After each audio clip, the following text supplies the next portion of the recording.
Hey guys, আজ আমি explain করব legend of the blue sea Korean ড্রামাটি 14 নম্বর পর্ব। এর প্রথম 13টি পর্ব ইতোমধ্যে আমি এক্সপ্লেন করেছি। সেই ভিডিওগুলো যদি আপনারা না দেখে থাকেন তাহলে ডেসক্রিপশন বক্সে লিংক দেওয়া আছে, সেখান থেকে অবশ্যই ভিডিওগুলো দেখে নেবেন। তো চলুন শুরু করা যাক আজকের এক্সপ্লেন ভিডিও। শুরু করার আগে আমি রিফাত আছি আপনাদের সাথে। স্বাগতম আমার চ্যানেলে বিএম দা এক্সপ্লেনার।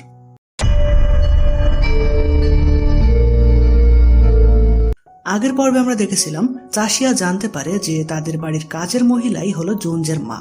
এছাড়াও কাংসেহি 2 নম্বরই করে তার স্বামীর সব সম্পত্তি লিখে নেয়।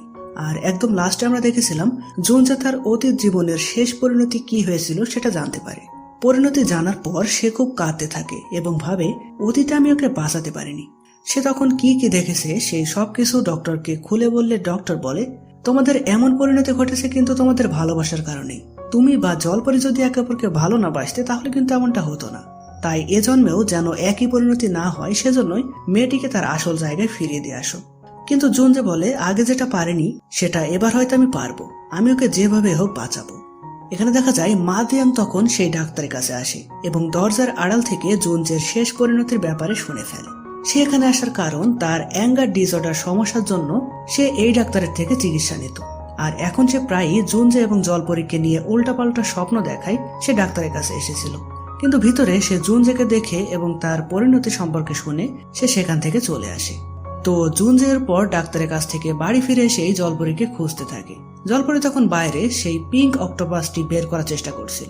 জুনজে তার কাছে গিয়ে তাকে জড়িয়ে ধরে বলে, তোমাকে আমি আর কষ্ট দিব না, আজ তুমি কি চাও বলো, তোমার জন্য সবকিছু করব। জলপরী তখন বলে, তাহলে চলো আমরা একটু ভালোবাসাবাসি করি। জুনজেও তার কথা মতন সারাদিন তাকে নিয়ে গার্লফ্রেন্ড বয়ফ্রেন্ডের মতন ঘুরে বেড়ায়। তারা একসাথে সিনেমা দেখতে যায়। এরপর রেস্টুরেন্টে গিয়ে জুনজে তাকে বলে, আমার যদি কিছু হয়েও যায় তবু তুমি কিন্তু কোনো পাগলামি করবে না, নিজের মতন সুন্দরভাবে বাঁচবে। জলপরি তো তার কথার আগামাথা কিছুই বুঝতে পারে না। এরপর তারা বাড়ি আসলে জলপরি নামদোকে বলে, জুন যেমন উল্টাপাল্টা কি সব বলছে। নামদো বলে, তাহলে তো তোমার টাইম শেষ। জুনজে 3 মাসের বেশি কোনো মেয়ের সাথে সম্পর্ক রাখে না, তোমাকেও এখনো বাদ দিতে চাইছে। এরপর দেখা যায় জুনজে তেইওকে আলাদা ডেকে বলে জলপরির উপর নজর রাখতে, যাতে তার কোনো ক্ষতি না হয়। তেইও যেহেতু জলপরীকে পছন্দ করে তাই সে এক কথায় রাজি হয়ে যায়।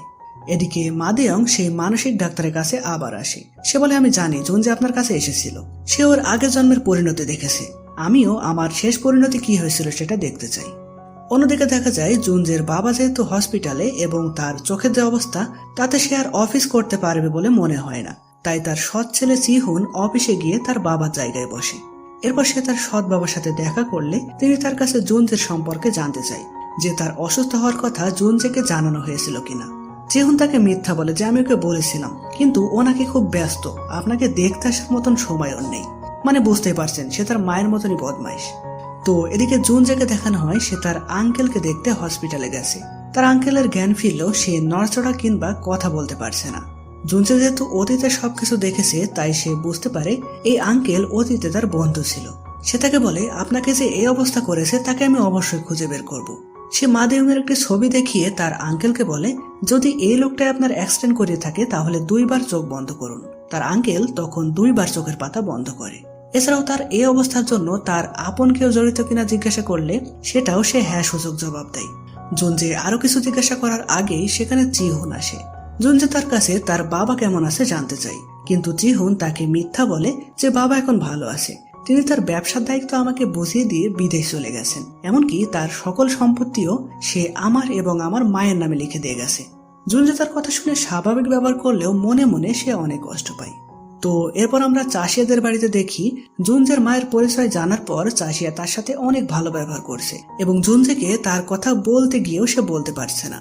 এখানে দেখা যায় জুনজের মা জিনজুর থেকে জানতে পেরে যায় যে কাংসেহির সৎ ছেলে অর্থাৎ জুনজে নাকি ছোটবেলায় বাড়ি থেকে চলে গেছিল, কিন্তু সে তো এতদিন জানতো জুনজে নাকি বিদেশে পড়ালেখা করতে গেছে, যেটা থেকে সেই আঙ্কেলের ওয়াইফ বলেছিল সে কষ্ট পাবে সেজন্য। এখানে জুনজের মা যখন বাড়ি থেকে চলে আসছিল তখন কাংসেহি তার হাত ধরে বলেছিল, তুমি চিন্তা করো না, তোমার জুনজেকে আমি নিজের ছেলের মতনই দেখে রাখবো। সে তখন নিশ্চিত হয়েছিল যে তার যাই হোক না কেন জুনজে এখানে ভালো থাকবে। কিন্তু জিনজুর মুখ থেকে এই কথা শোনার পর সে কাংসেহির বাড়িতে গিয়ে তার সাথে দেখা করে। সে তার কাছে জানতে চায় আমার জুনজে কোথায়। কাংসেহি বলে, তোমার ছেলে কোথায় তুমি ভালো জানো, আমি কিভাবে জানবো। এছাড়াও সে আরো অনেক খারাপ ব্যবহার করে জুনজের মায়ের সাথে।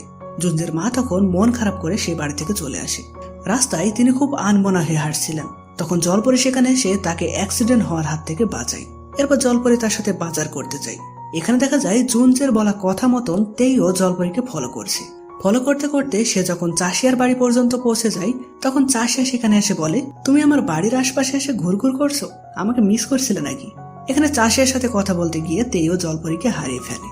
এদিকে ডিটেকটিভ হং মা দেয়ং এর পরিচিত লোকদের তালিকা করলে সেখানে সেই নিউরোলজি ডক্টরের নাম দেখে জুনজে বলে, এনাকে আমি চিনি। তারা তখন সেই ডক্টরের কাছে গিয়ে জানতে চায় কয়েকদিনের মধ্যে মা দেয়ং এখানে এসেছিল কিনা, কিন্তু সে মিথ্যা বলে যে না, আসেনি। তার এই মিথ্যা বলা জুনজে বুঝতে পারে, তাই হংকে এগোতে বলে সে একা ডক্টরের কাছে আসে।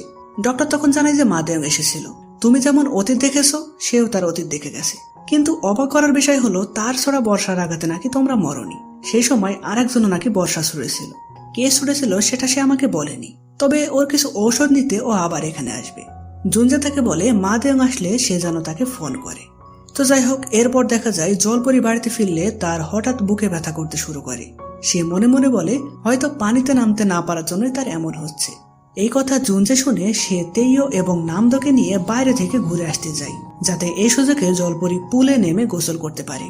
আর জলপরিও তারা চলে যাওয়ার পর মনের আনন্দে গোসল করতে থাকে। কিন্তু এখানে দেখা যায় নামদো কি যেন একটা মনে করে তখন বাড়িতে ফিরে আসে, আর শিমচংকে জলপরি অবস্থায় দেখে ফেলে। সে তো পুরো চমকে যায়। এরপর সামনে এগিয়ে আসার সময় নামদোর পায়ে একটা জিনিসের সাথে আঘাত লাগে।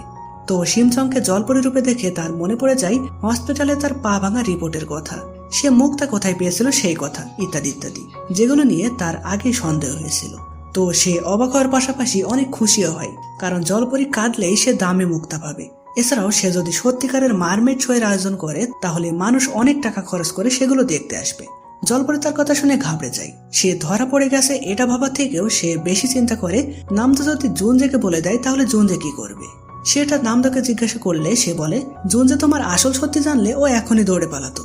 জলপরি তখন চালাকি করে বলে, ঠিক আছে, তুমি যা বলবে আমি তাই করব, চলো ডিল করি। এই বলে সে হ্যান্ডশেক করার নাম করে নামদোকে স্পর্শ করে তার স্মৃতিগুলো মুছে দেয়। মানে নামদো এখানে কোনো জলপরিকেই দেখেনি। তো পরের দিন খাবার টেবিলে নামদো বলে, আমি নিশ্চয়ই কিছু একটা ভুলে গেছি, কিন্তু কি ভুলে গেছি সেটাই তো বুঝতে পারছি না, আর আমার পায়ে আঘাত লাগলো কিভাবে। জুনজে তখন ব্যাপারটা বুঝতে পারে। সে নামদোকে বলে, তুই বেশি ড্রিঙ্কস করিস, সেজন্যই এমন সবকিছু ভুলে যাচ্ছিস। এরপর দেখা যায় জলপরি জুনজেকে ডেকে বলে, আর কতক্ষণ এমন করে থাকবে বলো তো, আমার দিকে তাকাচ্ছ না, ঠিকভাবে কথা বলছো না। জুনজে বলে, তাহলে প্রমিস করো আমার কিছু হয়ে গেল তুমি কোনো পাগলামি করবে না। জলপরি তখন মনে মনে বলে, তুমি না থাকলে, তোমার ভালোবাসা না পেলে আমি এমনি মরে যাবো জুনজে, আমার হৃদয় ধীরে ধীরে পাথর হয়ে যাবে। জুনজে তখন বলে, তুমি মরে যাবে মানে, তোমার হৃদয় পাথর হয়ে যাবে মানে কি? জলপরি তখন বুঝতে পারে জুনজে তার মনের কথা শুনতে পারছে। জুনজের তখন ডক্টরের কথা মনে পড়ে। তিনি বলেছিলেন, তুমি তোমার নিয়তিকে কিভাবে পাল্টাবে, অতীতের বিষয় যদি বর্তমানে ঘটে তাহলে তোমাদের মৃত্যু অবধারিত। তো জুনজে এবং জলপরির পরিণতি কি তাহলে অতীতের মধ্যে ঘটতে চলেছে? এইরকম প্রশ্ন রেখেই 14 নম্বর এপিসোডটি এখানেই শেষ হয়। তো গাইস, কেমন লাগলো আজকের পর্বটি কমেন্ট করে জানাবেন। যদি কোথাও বুঝতে অসুবিধা হয় সেটাও জানাবেন। আর পরবর্তী এপিসোডের কাহিনী দেখতে অবশ্যই আমাদের চ্যানেলটি সাবস্ক্রাইব করে রাখবেন। তো দেখা হচ্ছে পরের ভিডিওতে, ততদিন পর্যন্ত ভালো থাকবেন, সুস্থ থাকবেন, বাই।